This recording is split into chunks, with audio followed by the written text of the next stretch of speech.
Hi friends, ஒன்றா இருக்க கற்றுக்கணும் சீரியலில் இன்றைக்கி நாளைக்கான எபிசோட் பார்க்கலாம். புதுசாக பார்க்குறவங்கள சப்ஸ்கிரைப் பண்ணிக்கோங்க, லைக்கை ஹைப்பு கொடுத்து விடுங்க.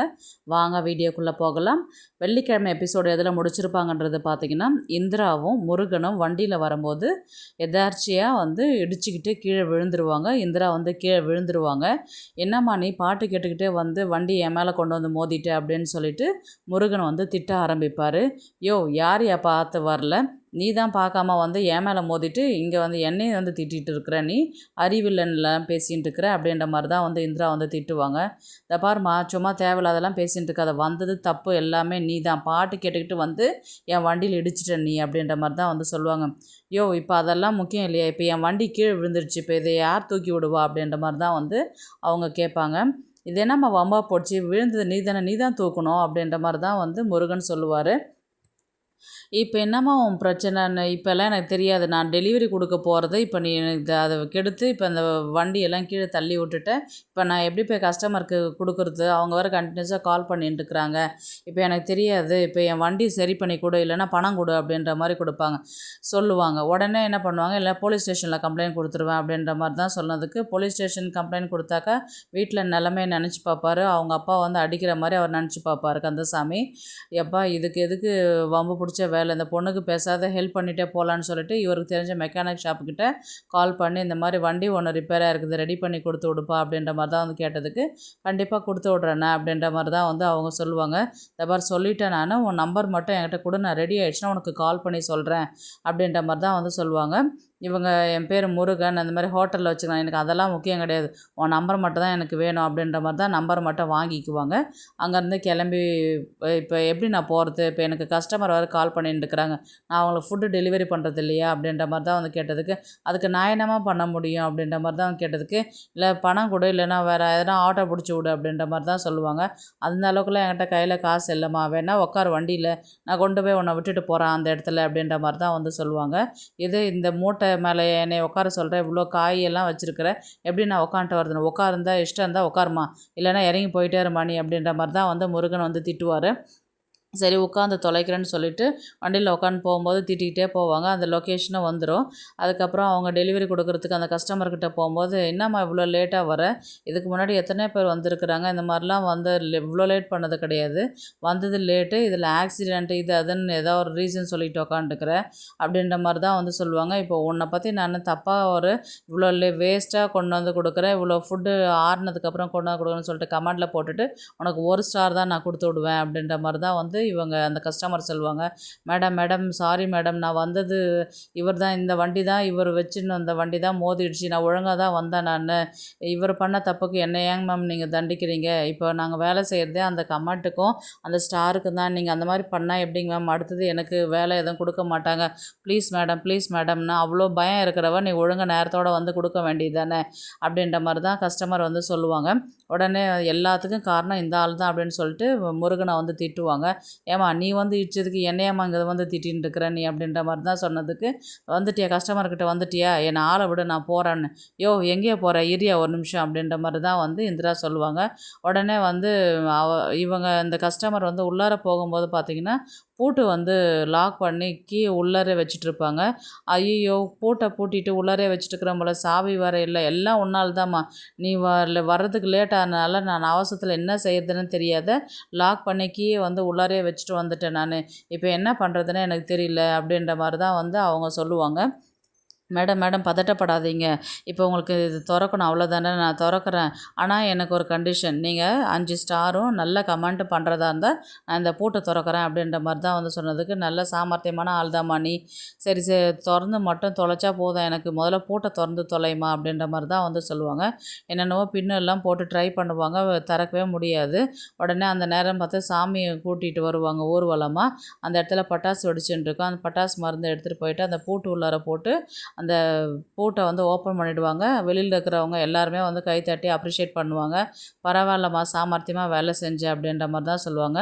உடனே முருகன் வந்து, ஏம்மா நிறைய திருட்டு தொழிலெலாம் செஞ்சுருக்குறியோ, நிறைய கைவசமோ அந்த மாதிரிலாம் ஓப்பன் பண்ணி, எத்தனை படத்தில் காமிக்கிறாங்க, அதை எதனா ஒன்று பார்த்துட்டு செய்ய வேண்டியதான், மூளை இருக்குதில்ல, யூஸ் பண்ணிவிட்டு பிழைக்க வேண்டியதான் அப்படின்ற மாதிரி தான் வந்து சொல்லுவாங்க. புத்திசாலி தான் நீ அப்படின்ற மாதிரி தான் சொல்லுவாங்க. கஸ்டமரும் வந்து, பரவாயில்லம்மா, எனக்கு இருக்கிற டென்ஷனில் நீ ஓப்பன் பண்ணி கொடுத்ததே பெரிய விஷயம், உனக்கு என்ன ஸ்டார் தானே, 5 ஸ்டாரும் நல்ல கமெண்ட்டு போடுறேன், தயவுசெய்து கிளம்புமா, ரொம்ப தேங்க்ஸ்மா அப்படின்ற மாதிரி தான் இவங்க சொல்லி முடிப்பாங்க. அதுக்கப்புறம் வண்டி ரெடி ஆகிட்டா கண்டிப்பாக கால் பண்ணுங்க அப்படின்ற மாதிரி தான் இவங்க சொல்லுவாங்க. கண்டிப்பாக கால் பண்ணுறேன், தொலைக்கிறேன் தாயே, தயவுசெய்து என்னை முதல்ல விடுறியா, எங்கள் வீட்டில் எங்கள் அப்பா வர திட்டுவாங்க அப்படின்ற மாதிரி தான் இவங்க போவாங்க. வீட்டுக்கு கிளம்பி போகும்போது இவங்க வந்து ஃபோன் நம்பரை வாங்கிட்டு விடும்போது இவர் போகும்போது பார்த்து லைட்டாக ஸ்மைல் பண்ணுவாங்க. அப்படியே எபிசோடு முடிப்பாங்க.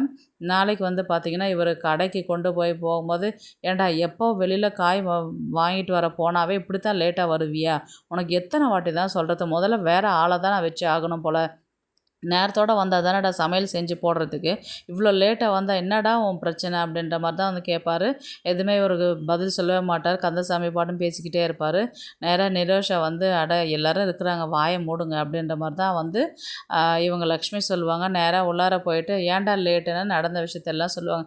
ஏன்டா எப்போ பார்த்தாலும் நீ வெளியில் போனாவே எப்போ பிரச்சனைனே தான் கூட்டிகிட்டு வருவியா, இன்றைக்கி இது என்னடா புது பிரச்சனை அப்படின்ற மாதிரி வந்து கேட்டதுக்கு, அந்த பொண்ணு தாம்மா வந்து இடிச்சுது அப்படின்ற மாதிரி தான் இவர் சொல்லுவார். சரி போ இருக்கிற வேலையை பாருங்க, அந்த காயெல்லாம் கொஞ்சம் வெட்டி கொடு அப்படின்ற மாதிரி தான் சொல்லுவாங்க. சரின்ட்டு வெட்டி கொடுத்துட்டுருப்பாரு. உடனே வந்து ஃபோன் தான் வரும். ஆல்ரெடி இவர் வந்து ஒரு கஸ்டமர்கிட்ட வந்து ஆர்டர் எதனா வந்தால், கல்யாண ஆர்டரு, காது குத்து ஆர்டர் எதனா வந்தால் எனக்கு சொல்லுங்கள், ஹோட்டல்லேருந்து நம்ம செய்வோம், கொஞ்சம் எனக்கும் பிஸ்னஸ் பண்ணுறதுக்கு ஒரு நல்ல ஒரு வழியாக இருக்கும், அமௌண்ட்டு தேவைப்படுதுன்றதுனால இவர் வந்து சொல்லியிருப்பார். அவரும் கால் பண்ணி, இந்த மாதிரி ஒரு காது குத்து ஆர்டர் வந்திருக்குது, ஒரு 150 பேருக்கு சமைக்கணும், நீ செஞ்சு கொடுப்பியாப்பா அப்படின்ற மாதிரி வந்து கேட்டதுக்கு, கண்டிப்பாக நான் செஞ்சிடலாம், நல்லாவே செஞ்சு கொடுத்துடலாம் அப்படின்ற மாதிரி தான் இவர் பேசுவார். அடுத்த செகண்ட் வந்து பார்த்திங்கன்னா, இந்த விஷயம் வந்து எல்லாருக்குமே சொல்லும்போது, ரொம்ப பெரிய விஷயம்டா முருகா, இந்த ஆர்டரை விட்டுறாத, கண்டிப்பாக செய் அப்படின்ற மாதிரி தான் வந்து சொல்லுவாங்க. இந்த விஷயத்த வந்து குமரன் வந்து அவர் கந்தசாமிக்கிட்ட வந்து சொல்லுவாங்க. இந்த மாதிரி அன்றைக்கி ஆர்டர் சொல்லியிருந்தேன் இல்லைப்பா, ஆர்டர் வந்திருக்குது அப்படின்ற மாதிரி சொன்னதுக்கு, இது தேவையில்லாத வேலைடா, நம்ம பேரை வந்து அசிங்கப்படுத்தாதீங்க, மெஸ்ஸோட பேரையும் மானத்தையும் வாங்காதீங்க, நான் நல்ல பேர் சம்பாதிச்சு வச்சுருக்கிறேன் இந்த ஊரில், நீ சமைக்கிறேன்ற பேரில் எனக்கு நீ கெட்ட பேர் வாங்கி கொடுத்துறாது, இதெல்லாம் தேவை கிடையாது அப்படின்ற மாதிரி தான் வந்து கந்தசாமி வந்து சொல்லுவார். உடனே வந்து இவர் குமரன் தான், ஏன்ப்பா எத்தனை நாளைக்கு தான்ப்பா இப்படியே கஷ்டப்படுறது, அவனும் ஆர்டர் எடுத்தால் தானேப்பா வாழ்க்கையில் முன்னேற முடியும், நம்மளும் ஆர்டர் எடுத்தால் 4 பணம் காசு பார்க்கலாம், நீ ஹோட்டல் கட்டுறன்ற இல்லைப்பா, இப்போ அதுக்கு நம்மளுக்கு பணம் தேவைப்படுது இல்லைப்பா, அப்போ இந்த மாதிரிலாம் ஆர்டர் எடுத்தால் தானேப்பா நமக்கு கையில் காசு கிடைக்கும் அப்படின்ற மாதிரி தான் வந்து குமரன் வந்து சொல்லுவார்.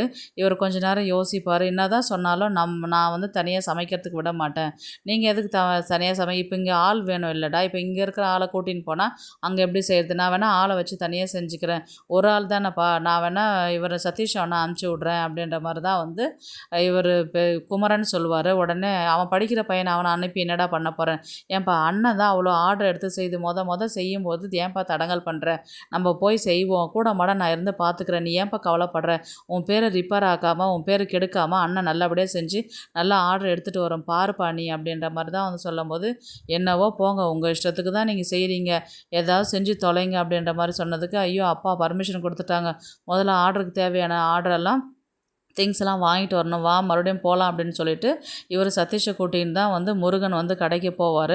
அந்த இடத்துல வந்து பார்த்திங்கன்னா, இவங்க இந்திரா தான் மறுபடியும் வெயிட் பண்ணிட்டு இருப்பாங்க. வண்டி ரெடி பண்ணி கொடுக்குறேன்னு சொல்லிட்டு சொன்னால் எங்கேயே போயின்ட்டு இருக்கிற நீ அப்படின்ற மாதிரி தான் வந்து கேட்பாங்க.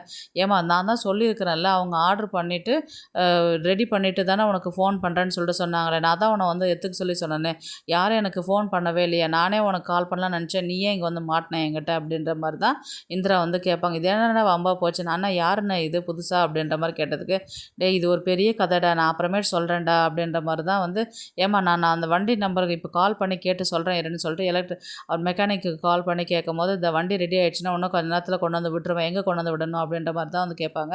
இந்த மாதிரி ஹோட்டலில் கொண்டு வந்து விட்டுரு, நான் கொண்டு போய் கொடுத்துட்றேன் அப்படின்ற மாதிரி தான் சொல்லுவாங்க. நீ எங்கேம்மா தங்கியிருக்கிற, எந்த இடத்துல கொண்டு வந்து விடணும் சொல்லு அப்படின்ற மாதிரி தான் வந்து சொல்லுவாங்க. இந்த மாதிரி ஹாஸ்டலில் கொண்டு வந்து விட்டுட்டு எனக்கு கால் பண்ண அப்படின்ற மாதிரி சொன்னதுக்கு, அப்படியா சார் நான் கொண்டு வந்து வந்து விடுறேன் அப்படின்னு சொல்லிட்டு இவர் இங்கே வந்து கிளம்பிடுவாங்க.